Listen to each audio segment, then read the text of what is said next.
Welcome back to Ratchet Builds. Today I want to go over the C24. In a previous video, this was a little kit truck that I put together for my wife for a trip that we got going to Tennessee. There was a lot of mistakes I made in that car. Don't get me wrong, it's a great little car right out of the box if you want to run it in the stock form.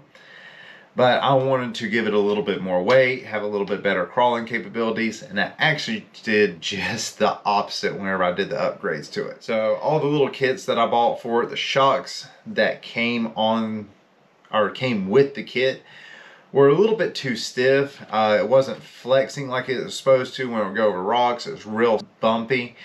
So I wanted to correct that. I wasn't happy with the speed of the vehicle or its crawling capabilities. So I went back to the drawing board on this truck and started doing a little bit of research. And I actually took a little bit of my Everest tin here on the way that it was set up, because this truck here has a extreme amount of like flex to it. I started looking on how the suspension on it was designed and put together, and I took some hints from it to try to make this little 1/16 scale truck just a little bit better for when we go up to Tennessee, which is actually I think coming up within the next month.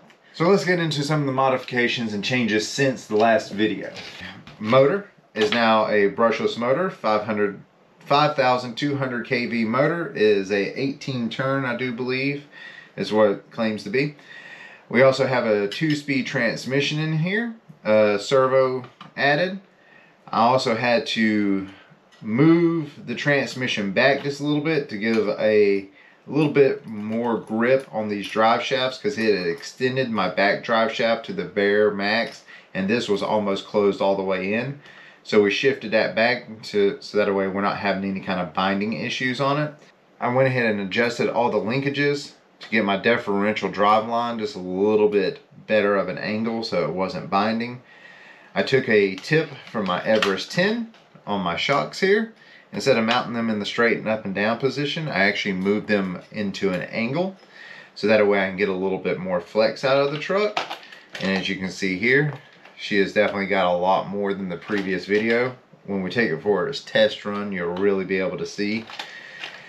So I'm pretty happy with all that. We got the transmission done, we got the motor done, we got better articulation of the body and suspension. The last thing that I was not happy with was the front steering servo. It used to be mounted up here in the body, but every time that it would turn, it would pull the body down, and also if the body had to go into a flex, it would also turn my wheels.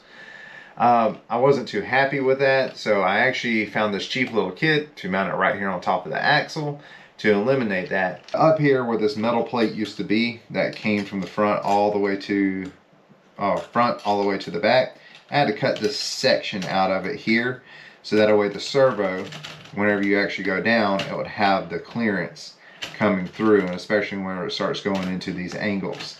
I found out there's actually a aftermarket plate you can buy for this when you do this conversion that is already shorter and you don't have to cut one all up. But I found that out after I got this all the way back together. We're gonna go ahead and take this outside, get it on its test run, see what kind of performance we got out of the new suspension, and compare it to the last video. If you haven't seen my last video, go and watch it, and then come back and tell me what y'all think about the comparison between then and now.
I'm pretty happy with that test run. It performed great.